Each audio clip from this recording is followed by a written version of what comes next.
I know what you're thinking. What in the gosh darn is Bits and Bombs? Bits and Bombs is a podcast deep diving into what it takes to do stand-up from a different comedian every episode. Follow new open micer Peter Doms in his journey to be an okay comic. All right, so Guneet, Kaur. Hello. Hey, thanks for coming on. Thanks for having me. How are you today? Yeah, I'm good. Just chilling out. Just chilling out? Yeah, you've been in Brizzy for the weekend? Yeah, short little trip. Yeah, short little trip? Yeah. You're from Sydney, hey? Yes. Mm-hmm. Yes, Sydney based. Mm-hmm. When was your first gig? It was a few years ago. What happened was a friend of mine signed up to do a comedy night, and she was kind of like, oh, you should just sign up as well. Mm-hmm. And it was this like charity fundraiser for a Melbourne comedian who had died. It's dark, sorry. Very dark up top. It was a charity fundraiser against like domestic violence or something. Mm-hmm. And she's like signed up for the gig, and I was kind of like, okay, cool, I'll sign up as well as like to support you. And no one will put me on surely, so it'll be fine. And then they did put me on, and I panicked for a while, and then I just did this like one-off like lovely gig.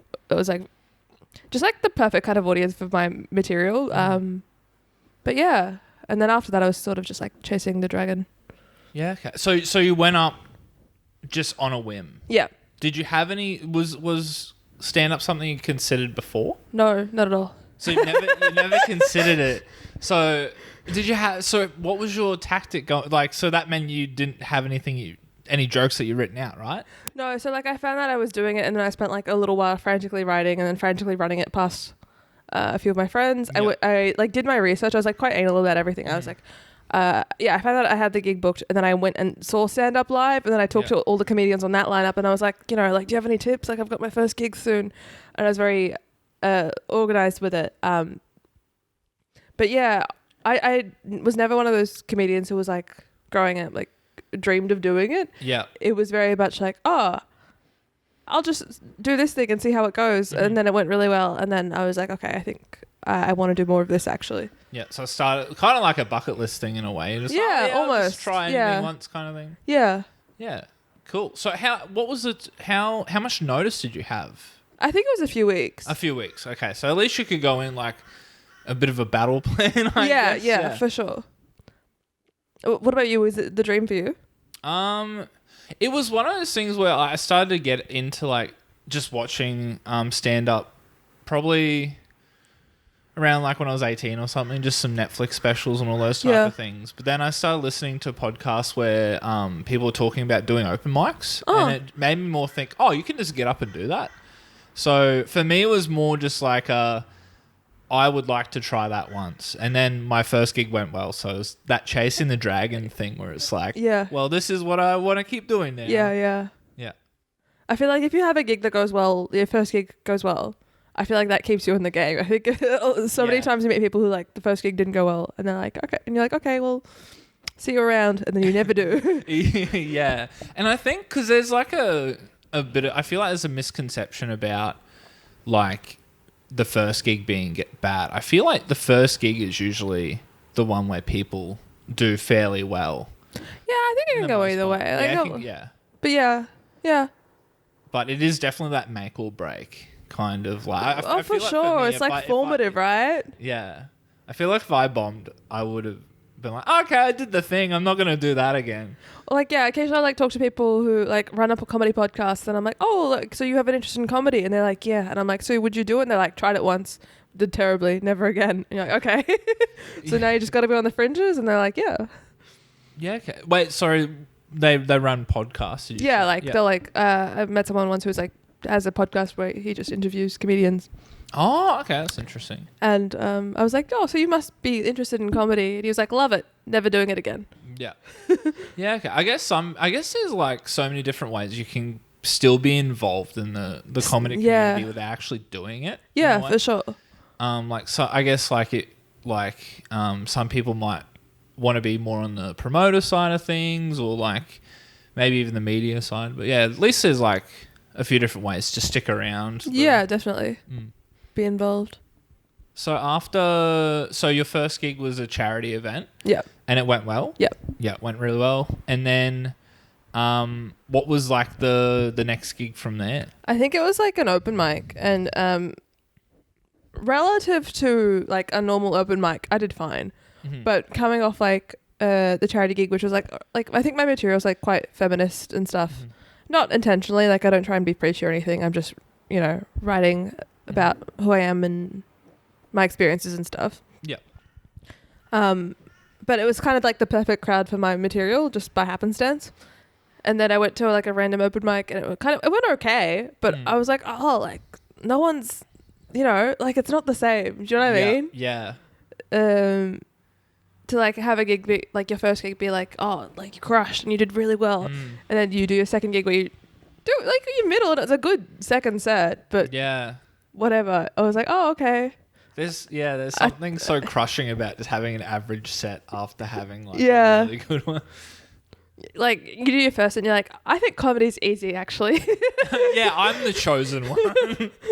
This is my gift. And you're like, actually comedy is hard. After the second set you're like, I think I need to work on this actually. Yeah, especially when you start to like meet other comedians and they kind of give you feedback and stuff, then you're like, oh, you're lacking this and this, and I'm like, fuck, I'm like so further behind than I like. It's so hard to get a gauge of that, I feel, when you're like very new as well though. Like I think being very new, you just have no idea what anything really means in terms of like, you could meet someone who's been doing comedy for 10 years or you could meet someone who's doing comedy for like 20 minutes and not be able to tell the difference between the two. Yeah, absolutely. And I think it's like time and stuff that like helps you notice when someone is really good at it. Yeah, so open mic. And what year was this that you started? Oh, I'm gonna say 2018. 2018. I think. Yeah. Yeah, cool. It's all a blur, isn't it? Yeah. And then from there, just kept doing more open mics. Yeah, open mics, the occasional books gig. Yeah. It's the normal steady progression.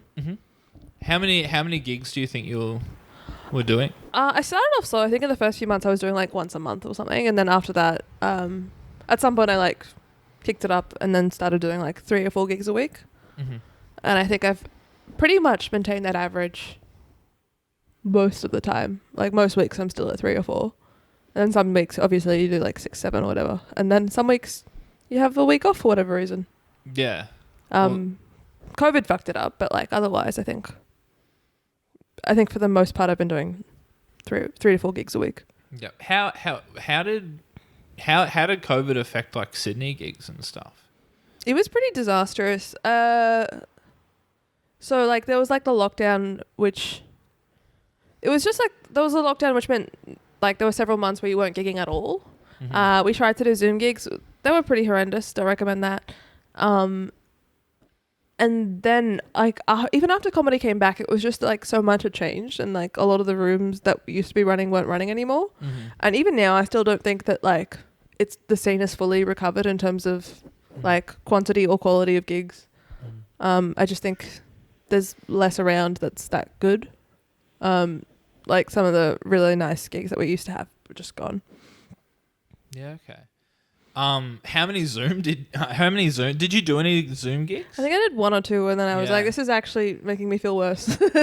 Yeah, especially because like you hear like maybe like I never did them, but I watched a few because it was like a bit before I started comedy, but it's just funny, you can kind of hear like just 1 or 2 chuckles from someone that didn't mute their mic or whatever. Yeah.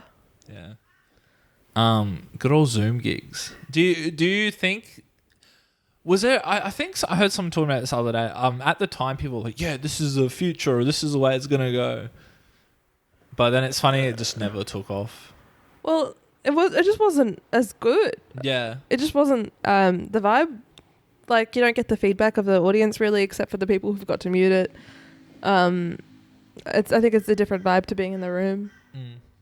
And it's like, okay, if your thing is talking to a camera and being funny, just make a TikTok. I think it's better than trying to Zoom. Yeah, at least it was like, I guess for the time it was like a gig's a gig, or yeah, for sure. for the time it was like better than absolutely nothing, I guess. Yeah, I guess. But yeah. So from there, whenabouts did you? So you did open mics and stuff, and like, what was the progression there? Have you done like many split shows or anything, like split bills? Oh yeah, I did, I think, open mics, booked gigs for a bit, just doing like 5-7 minute spots mostly. Occasionally a 10, that was nice. And then I did my first split bill at like Sydney Fringe. Yeah. With 2 of my friends who are also comedians, and that was fun. Yep. Who was that? It was Eden McGovern and Laura Coleman. Oh, cool. They're both great Sydney comics. Eden's like famous on TikTok. Laura's doing well as well, doing other things. Oh, yeah, sweet. Yeah, so we did a split bill, and that was like a lot of fun. A bit exhausting because it was like 4 days of doing 15 to 20 minutes. 4 days consecutively. Mm-hmm. Although I guess in hindsight now, I'm like, that was like 4 days is fine. Yeah. Just after like doing Melbourne this year, I'm like, why did I feel so tired doing that? But yeah, it was a lot of fun. And then after that, did I ever do... I'm just trying to think if I ever did a 30-30 split. I think I was going to do like a split with one other person. Yeah. Again, and then the second lockdown got in the way and cancelled the Fringe for that year. Yeah. So that didn't end up happening. And then I just, after that, ended up just writing my own hour. Well, I got another comedian, Kevin Jin, to help me direct, but yeah. Yeah, cool. So when did you... Was your solo show this year?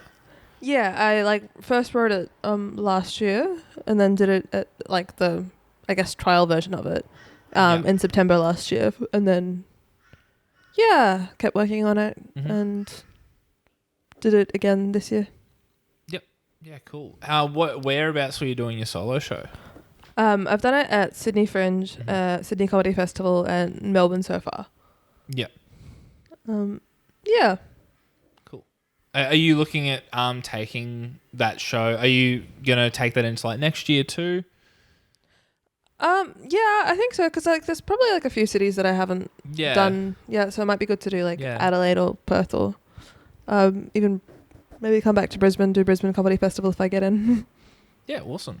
Yeah, cool. I'm thinking of doing I'm doing my first like kind of like the 3-person split show. Oh, amazing. Next month. And then from there I'm going to jump up to the 2-person split bill and in Adelaide next year. Oh, great. So that's I'm trying a good way to do it. Yeah, I'm trying like at least like doing the festivals and stuff with people. It's kind of like you're splitting costs and it's like not throwing yourself completely into the deep end. It's kind of like experiencing something like that for the first time with someone else is good. So. Yeah, for sure. Yeah. I think, especially if you're traveling interstate, it's good to be able to split everything. Yeah, I've never been to Adelaide before, so I wouldn't even know where to begin kind of thing. I've heard it's expensive. Yeah. I feel like that's a good source is that's expensive, but that's touring for you when you're doing your own show and shit. Yeah. How'd you find Melbourne this year? Melbourne was interesting. Again, like expensive. Particularly like since like there's not just like accommodation but like venue hire as well. Yeah. And then I was doing a show for 14 nights, which is too many. Just 14 consecutive nights. Just like was supremely exhausting. But it was fun. Like I learned a lot. I don't think there's like anywhere else in Australia where you really get to have that experience of like doing the same show over and over like that. I feel like it was like a comedy boot camp, and at the end of it I was like, I'm indestructible. Yeah.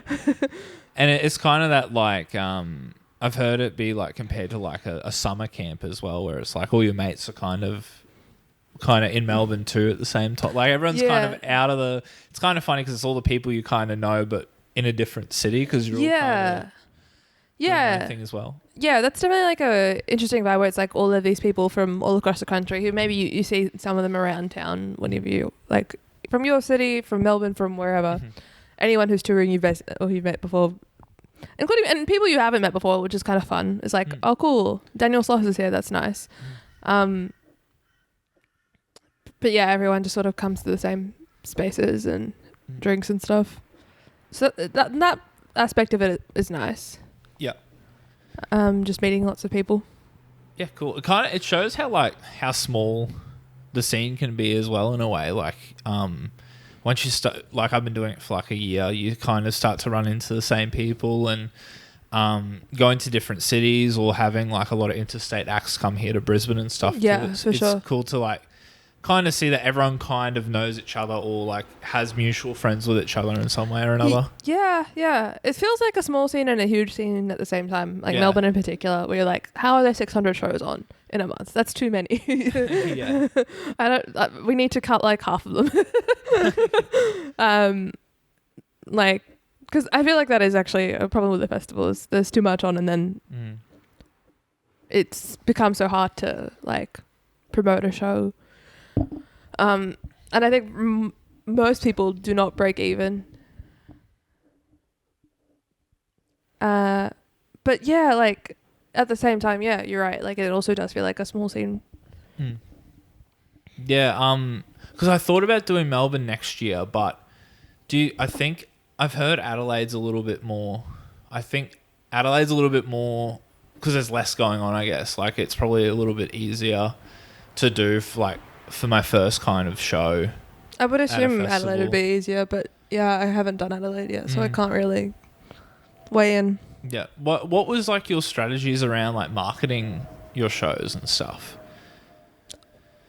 I have no idea what actually works, is what I'm going to say up top. I did spend like $400 on like some media website to write an article for me. Like I think it was beat.com. And like I did online ads. I did like Facebook, Instagram, Facebook events, posts on Facebook groups. What I do think is helpful is if your show is about like something in particular. Like for me, my show was about a good chunk of my show was about a health problem I had. Like it was called premenstrual dysphoric disorder. It's about periods, but it was about like a specific health condition that I had. And I was like on a few, even before the show, I was on a few Facebook groups about that condition. Yeah. So I like posted in the groups like, hey, I'm doing this show. It's about this thing. I would love people who like have experienced it, who would get where I'm coming from to come to the show. If anyone is short in cash, happy to comp you a ticket. Would love to see people there. And I feel like that kind of community mindset really helps as well. You also end up, for Melbourne at least, giving a lot of tickets away for free, which is fine. Because it's better to, if you're going to pay the venue hire anyway, it's better to get to do the show, even if it's to 3 people, and then have 10 people come in for free or whatever, than to just have to cancel the show. Yeah, exactly. So I did like promo ticks and Ticket Wombat and things like that. I didn't end up doing much flyering except for like whenever I did spots whenever I could to promote the show. So I would hand out flyers at spots and stuff. But like you end up doing, I think, so many little things to try and sell the show that I cannot pinpoint. Oh, like it was 50% of like this is the strategy that works best. Yeah. That becomes really hard. Yeah, I'm trying to market my split bill at the moment, and I'm just try and sell tickets, and I'm struggling to figure out what works. I've like printed out flyers, and what I did was I went to like the shopping center next to my work and just like would go to things like Coles and be like, hey, blah blah blah. Like just ask if they could put the flyer up in like their smoko room or whatever. Yeah, great. Because obviously they're not gonna like when it's like big companies like that, they're not gonna put it on. There's like community notice boards and stuff around those type of places, but that's a good they're idea not too. Gonna like which is also like another thing I need to like find more of those community kind of spaces. Yeah. But even just asking places to like, oh, can you just put it in your smoko room? Because like a Coles or whatever is gonna have like.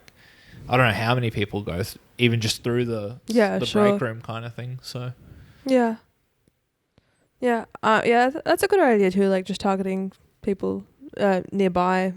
Yeah, and especially like if someone, it's also that thing, right? That person you might have just spoke to at Coles might be like, what the fuck, this guy. He's like talking to me about his stand-up comedy. Like I'll just curiosity sake. Like, I'll go, I guess. I don't know. Oh yeah, I think I did that as well. Where I was like, I don't know, just like in a new city, just chatting to people more. Just like, oh, Yeah. Like wherever I was going, I was just like being chatty to strangers. Yeah. And then if it came up, I'd be like, I'm actually doing a show. Come see the show. Yeah. But yeah, again, I have no idea what the best strategy is, or if the approach is just to do 15 different things and hope that like the combination Something lands. like they see an ad on Facebook and then they go to the smoker room and they're like, there's that guy again. I don't know. I think if you can do like with online ads, I guess I think if you can post a clip of yourself or something, I think that often helps, because people, I think in general, don't really take a shot in the dark in terms of if they haven't seen someone perform. Yeah, definitely. So that can help. But other than that, it's just like, try and pick a name that people will want to go to. I don't know. Yeah, cool. So you said that like you didn't watch much stand up before doing it? Not heaps. Not heaps. Like I remember I watched Ali Wong. And I think I did watch a bit of like YouTube like stand up. Yeah. But yeah, I've always enjoyed comedy writing is what I will say. I've always enjoyed comedy writing. So like one of my favorite book series is growing up was like Hitchhiker's Guide to the Galaxy. I really enjoyed. And I like enjoyed doing it as well. Like I remember once I told like my English teacher in high school that I'd really love to do like write humor in terms of fictional writing. And she was like, oh, that's really difficult to do. Don't try and do that. And I was like, okay. And it's kind of ironic now, so suck it. I made it work. But yeah, I've always had an interest in like humor, I guess, but it just never occurred to me that like stand-up was a thing that I would enjoy as much as I did. And then so do you think like the love for doing it, do you think has that sparked a passion for like watching more comedy and stuff? Oh yeah, for sure. Yeah, absolutely. Like yeah, I definitely like very much like live and breathe comedy at the moment. I like to watch people's solo hours in particular. Like I feel like that's something I really enjoy, is just seeing someone do, I guess, a piece of work. Yeah. And yeah, and I'll watch it online as well.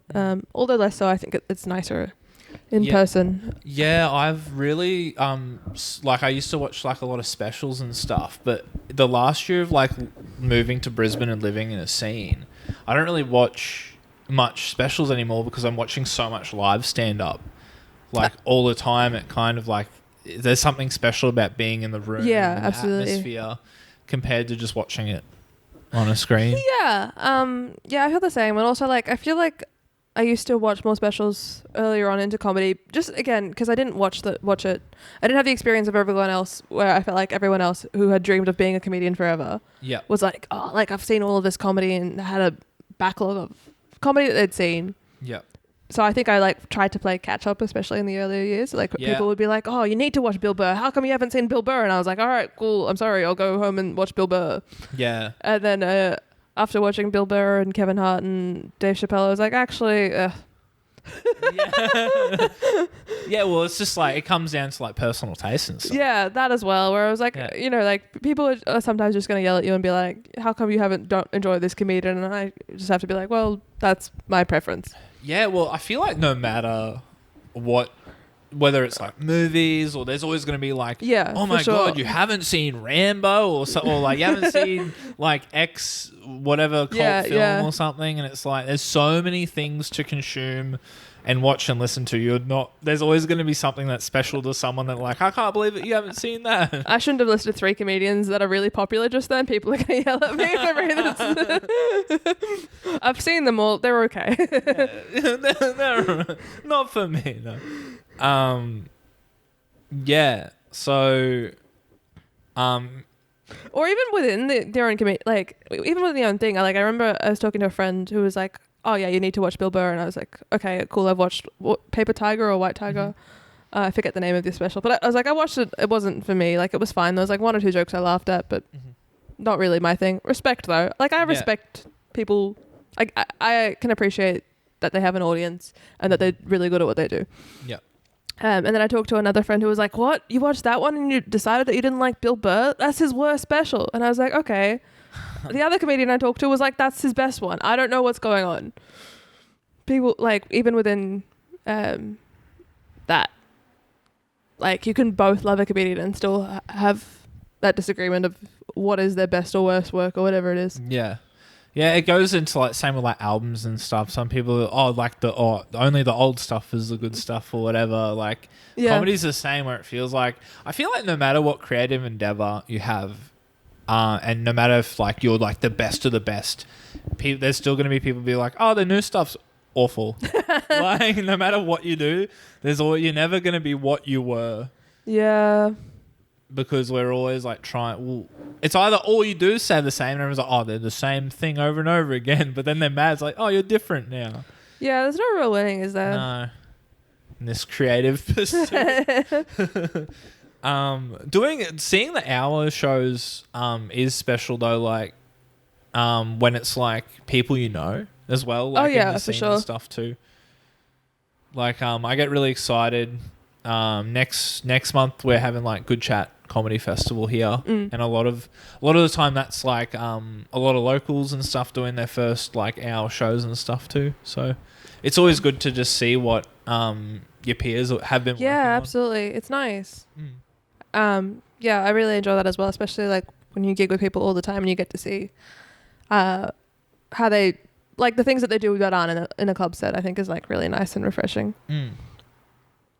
I feel like it also makes you realize how much you actually see, like how much content you actually or comedy you actually see from a single person over like a span of time. You're like, oh my God, I've seen most of this. Yeah. Like most of this hour or whatever in 5-minute increments.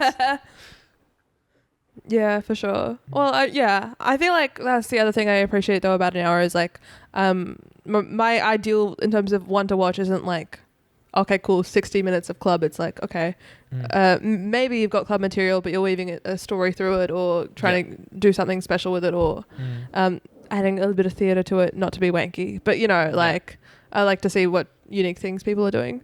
Yeah. And that, to me, that's the most, like, exciting thing about it. Yeah, I love a good through line and like, or just like little wacky elements. Like, my friend Gemma Bailey, she did a show where it was just like it was her 30th birthday or whatever. And like, so the through line was like it was like a sleepover and she had like sound cues of like footsteps and like, oh, that's mum's awake type stuff. So I think it's cool when you can see people do like something a bit weird and different. For sure, yeah. Especially when you're used to seeing them like a club setting where everything is like, has to be punchy and like you have 5 minutes and that type of stuff. So, yeah. So you were a Raw finalist last year, hey, right? Was it last year? I'm not sure.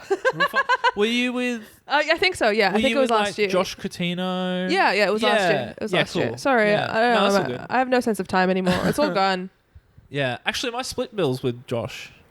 Yeah. Oh, cool. Yeah. So it's gonna be fun.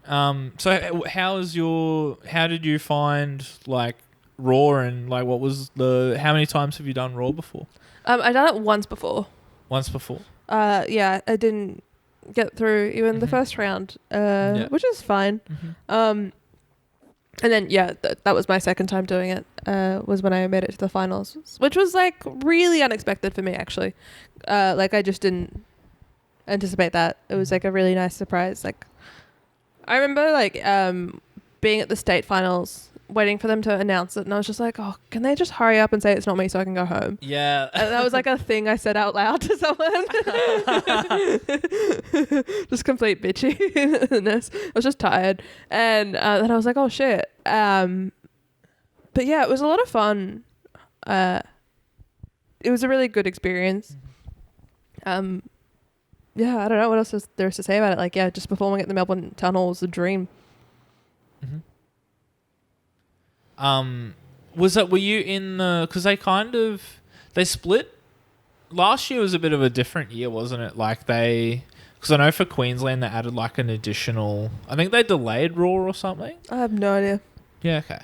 Because I know there was some people that like did, like their state final wasn't last year, it was like the year before. Okay. I know that it's been weird because they skipped a year or something because of COVID. Yeah. Yep. I think there was less, what's it called? Like, I feel like the first year I did it, there were more heats or something to get to the nationals. Oh, yep. Yeah, the year that you did it? The first year that I did it. Oh, the first year. Yeah, yeah. And then when I did it, the year I got into nationals, it was just if you went through the first round, you got into state. If you went through state, you got into nationals, I think. Yep. Yeah, because I think a few states were like that. Like Queensland was like that last year too. And I was like, I made it to the states last year, and that's where I met Josh. Oh, great. And he won our states, which was good. So yeah, after like, what was the, I guess, do you have any like great moments from like getting to do like the Raw finals and things like that? I think it's just like performing on stage really was the yeah, beyond that I don't really know what to say. It was like a nice experience. I think I spent like all the time that I had prior to that, I think, working on like how I appeared on stage and stuff like that, and trying to work on the non-writing aspect of my performance. So it was a lot of fun. I was like fairly nervous, but I think I had it was just good. Yeah, cool.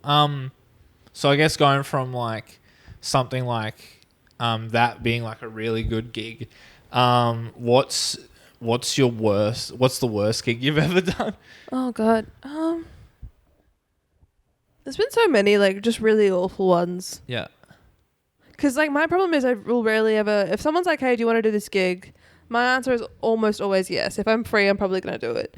Which is, I think, it's starting to become a bad idea at the stage that I'm at. I'm like, okay, cool. Yeah. Like some days you're just like, why am I on top of a stairwell at a restaurant with a microphone? Everyone's telling me they just want to eat. No one's looking at me. Everyone is refusing to make eye contact. There's no spotlight. I do feel like I'm holding this place hostage. Yeah.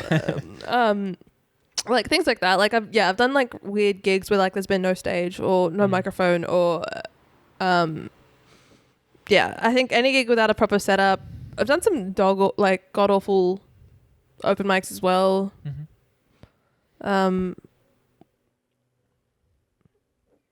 One time I was booked to MC a gig, and we got there and there was like only 2 people, and I was like, surely they're gonna cancel this gig, right? Because there's 2 people, it's a couple. They're not gonna. There's more acts than there are audience. Yeah, by a lot. I think there was like 8 comedians plus an MC, and then just like 2 audience.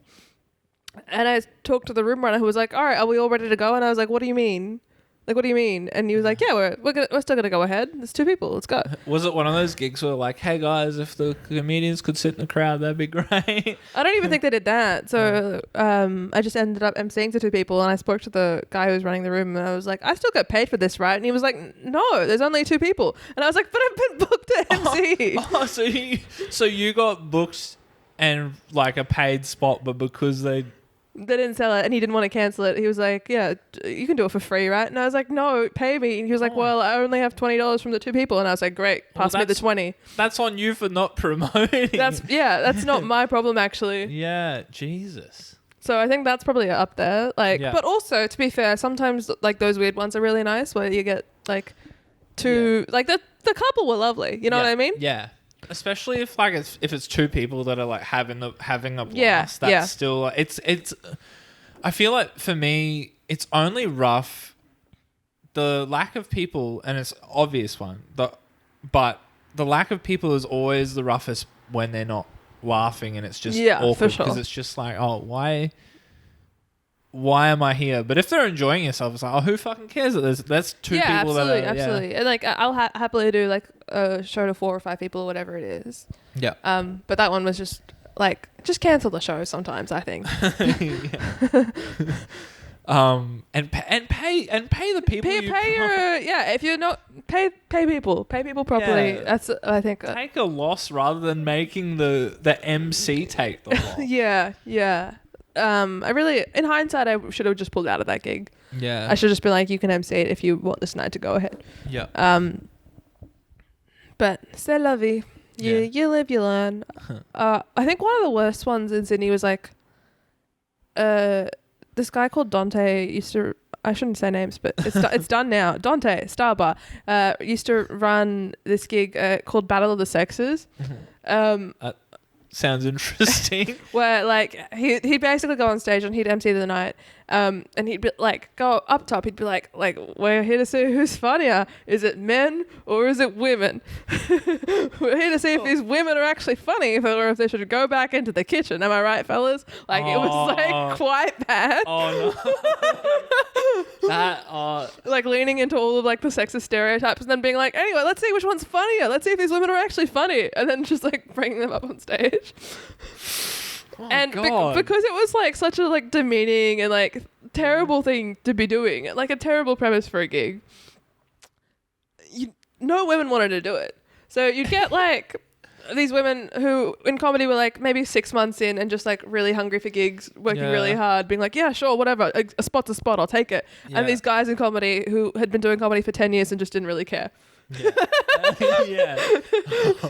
And then he'd be like, which one's funnier? The person who's been doing it for 6 months or 10 years?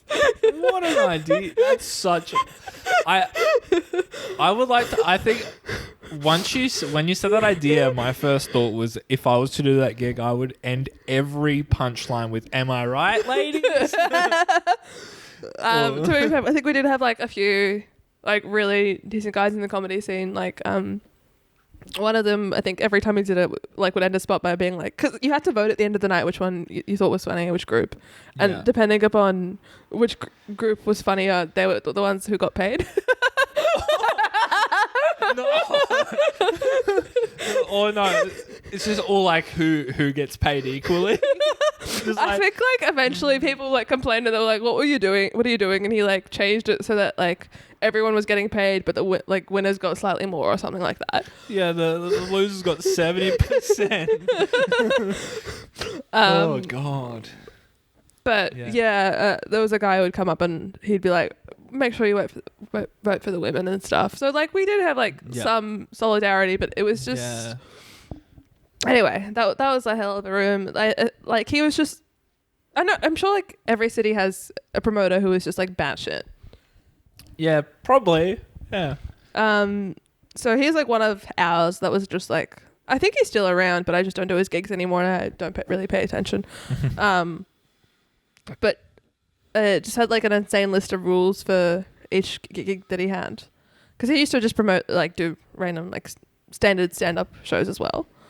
And I think the vibe in Sydney was like, oh, you haven't really been doing comedy until like you get banned from his room. Because everyone would get banned from his room for one reason or another. Oh, yeah. yeah, okay. Jesus. Yeah, I feel like sometimes there are those people that it's like, you just bound, no matter what you do, you're just bound to butt heads with them, and it's kind of like known as the person that you're gonna butt heads with. Yeah, like eventually it's like, okay, you do the spots because they're spots and they're available, and you want to get better at comedy, and then eventually you're like, no, this isn't actually worth it anymore. Yeah, I feel like I'm not there yet, but there's probably a point where you're like, okay, maybe I can. You'll get there. Yeah. Hopefully. No, where you can kind of be a little bit more like, okay, like kind of value time, I guess, and be like, well, I only have so many days a week I can do gigs or whatever, and you want to like choose the best. Yeah, for sure. Absolutely. And then like, I'm very much like that now where if a room runner, I got into an argument with a room runner in Sydney a few months ago just because I think 2 different spots that I'd been booked at during, I think, Sydney Comedy Festival got cancelled, and I had to show up to the venue before I found out that they were cancelled just because of no sales. And I was like, my time is actually valuable, and like there are heaps of gigs on a Wednesday night, and if you're cancelling a Wednesday night show, I could have been doing another one, and I chose this one. Yeah. So like, I don't know, not to sound entitled or whatever, but yeah. But yeah, no, I know what you mean, like especially because it's like, comedy's a muscle, and we're trying to like get in as many repetitions and stuff too. Yeah, absolutely. And at that time as well, I was like trying to move tickets. I was trying to do spots to move tickets, and you only have so many nights a week or so much energy, especially when you're like working during the day as well. So yeah, I think just like anyone who doesn't like, I don't mind doing spots for free. I don't mind spending my time doing things, and I do like to be community oriented with everything I do as well.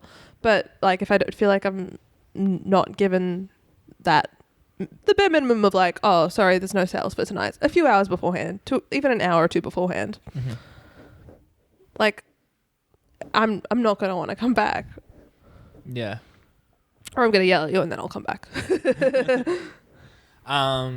Yeah. Okay. So I guess so you've done our show and stuff this year. What's next? What's next for you in terms of comedy and stuff? It's a good question. I